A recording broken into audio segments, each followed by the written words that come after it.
നമസ്കാരം കൂട്ടുകാരെ, എല്ലാവർക്കും പുതിയൊരു വീഡിയോയിലേക്ക് സ്വാഗതം. നമുക്കിന്നൊരു അടിപൊളി വെജിറ്റബിൾ ബിരിയാണി ഉണ്ടാക്കാം. അതീവ രുചിയിൽ എളുപ്പത്തിലുണ്ടാക്കാവുന്ന ഒരു വെജിറ്റബിൾ ബിരിയാണിയുടെ റെസിപ്പിയാണിത്. അപ്പോൾ പ്രിപ്പറേഷനിലേക്ക് കടക്കാം. ബിരിയാണി ഉണ്ടാക്കുന്നതിന് ഒരു കുക്കർ അടുപ്പത്തേക്ക് വെച്ചിട്ടുണ്ട്. അതിനകത്തേക്ക് നമുക്ക് 2 ടേബിൾ സ്പൂൺ നെയ്യ് ഒഴിച്ചു കൊടുക്കാം. അപ്പോൾ ഒരു 2 ടേബിൾ സ്പൂൺ നെയ്യ് ചേർത്ത് കൊടുത്തിട്ടുണ്ട്. ഇനി ഇതിൻ്റെ അകത്തേക്ക് 2 കറുവപ്പട്ട, ഒരു സ്റ്റാർ, ഒരു 4-5 ഗ്രാമ്പു, 3 സാദാ ഏലക്ക, ഒരു കറുത്ത ഏലക്ക. ഒരു 30 സെക്കൻഡ് ഇതൊന്ന് ഫ്ലോട്ട് ചെയ്ത് കൊടുക്കാം. ഇനി ഇതിനകത്തേക്ക് നമുക്ക് സവാള ചേർത്ത് കൊടുക്കാം. ഒരു 2 മീഡിയം സവാള ഇതിനകത്ത് എടുത്തിട്ടുണ്ട്.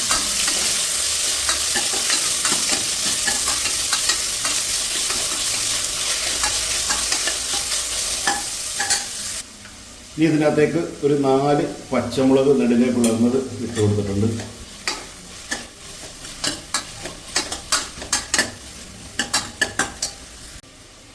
ഇഞ്ചി വെളുത്തുള്ളി പേസ്റ്റ് അത് 1 ടേബിൾ സ്പൂൺ ഇട്ട് കൊടുത്തിട്ടുണ്ട്.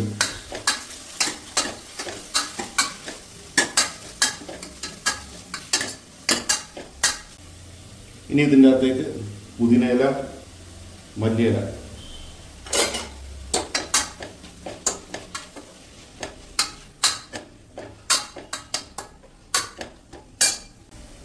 തക്കാളി, 2 ചെറിയ തക്കാളി,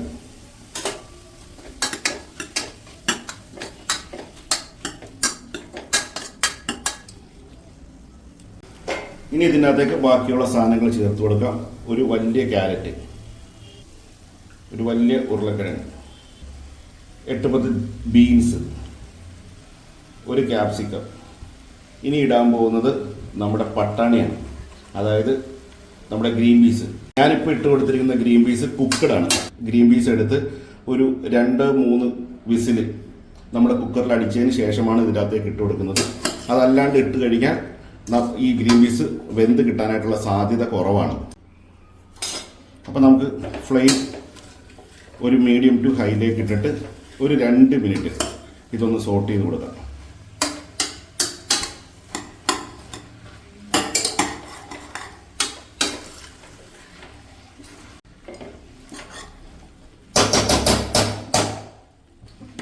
അപ്പോൾ നമ്മുടെ വെജിറ്റബിൾസ് എല്ലാം ഒന്ന് കുക്കായി വന്നിട്ടുണ്ട്.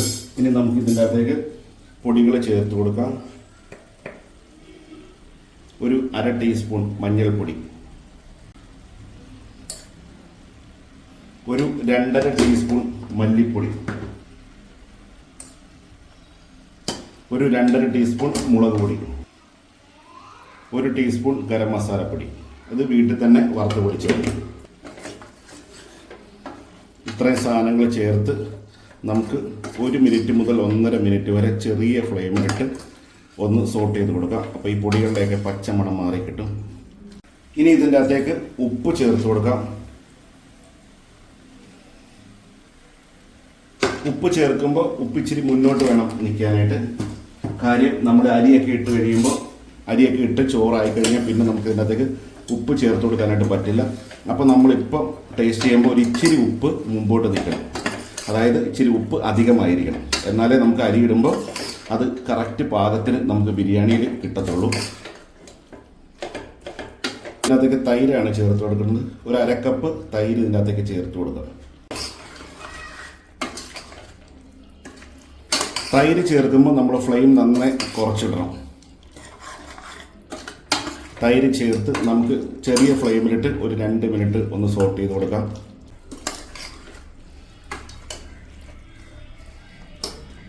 ഇനി നമുക്ക് ഇതിനകത്തേക്ക് വെള്ളം ചേർത്ത് കൊടുക്കാം. ഞാനിവിടെ 1/2 കിലോ ബസ്മതി റൈസാണ് എടുത്തിരിക്കുന്നത്. അപ്പം ഏകദേശം ഈ വെള്ളം ഒഴിക്കുന്ന 1 കപ്പ് റൈസ് ഉണ്ട്. അപ്പോൾ നമ്മൾ 1.5 കപ്പ് വെള്ളം ഒഴിക്കണം. ഇനി ഫ്ലെയിം ഒന്ന് കൂട്ടി വെക്കാം.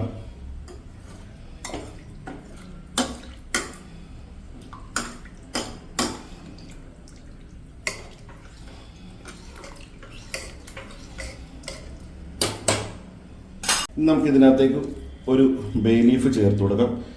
ഈ സമയത്ത് നമുക്ക് ഉപ്പ് ഒന്നുകൂടി ഒന്ന് നോക്കാം.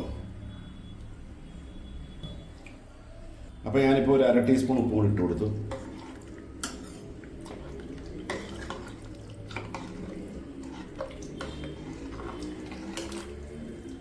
അപ്പോൾ ഇതൊന്ന് നന്നായിട്ട് തിളച്ച് വരട്ടെ.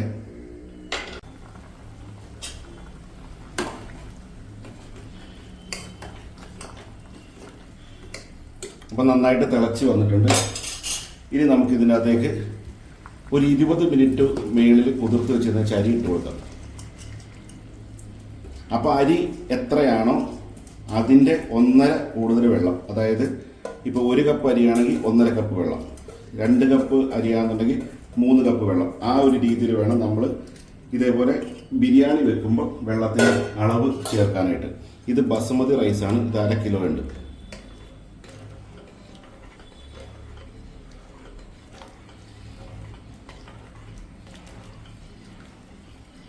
ഇനി നിങ്ങളുടെ കയ്യിൽ നാരങ്ങ ഉണ്ടെന്നുണ്ടെങ്കിൽ ഒരിച്ചിരി നാരങ്ങ പിഴിഞ്ഞൊഴിക്കുന്നത് നല്ലതാണ്. ഇനി ഇതിനകത്തേക്ക് കുറച്ചും കൂടി മല്ലിയിലയും പുതിനയിലയും കൂടെ ഒന്ന് ചേർത്ത് കൊടുക്കാം. 1/2 ടീസ്പൂൺ നെയ്യും കൂടി ഇതിനകത്തേക്ക് ചേർത്ത് കൊടുക്കാം. എന്നിട്ട് നന്നായിട്ട് ഒന്നുകൂടെ ഒന്ന് മിക്സ് ചെയ്യുക. കുക്കർ മൂടിയതിന് ശേഷം ഒറ്റ വിസിൽ വരുന്നവരെ ഒന്ന് കുക്ക് ചെയ്യാം. ചില കുക്കറിന് 2 വിസിൽ വരെ വേണ്ടി വരും. അത് കുക്കറിൻ്റെ ബ്രാൻഡും ക്വാളിറ്റിയൊക്കെ അനുസരിച്ചിരിക്കും. അപ്പോൾ നമ്മുടെ കുക്കറൊക്കെ ഒരു വിസിൽ അടിച്ചു വന്നു. ഇനി നമുക്കതിൻ്റെ പ്രഷർ പോയതിന് ശേഷം ഒന്ന് തുറന്ന് നോക്കാം. കുക്കർ തുറക്കുമ്പോൾ നല്ല സ്വയംഭം മണമാണ്. ഇനി ഇത് നന്നായിട്ടൊന്ന് മിക്സ് ചെയ്തതിന് ശേഷം നമുക്ക് സെർവിങ് പ്ലേറ്റിലേക്ക് മാറ്റാം. അപ്പോൾ വെജിറ്റബിൾ ബിരിയാണിയുടെ റെസിപ്പി എല്ലാവർക്കും ഇഷ്ടമായി എന്ന് വിചാരിക്കുന്നു. ഇഷ്ടപ്പെട്ടെങ്കിൽ ലൈക്ക്, കമൻറ്റ്, ഷെയർ എന്നിവ ചെയ്യുക. ഞങ്ങളുടെ ചാനൽ ഇതുവരെ സബ്സ്ക്രൈബ് ചെയ്യാത്തവർ സബ്സ്ക്രൈബ് ചെയ്യുക. എല്ലാവർക്കും നന്ദി, നമസ്കാരം.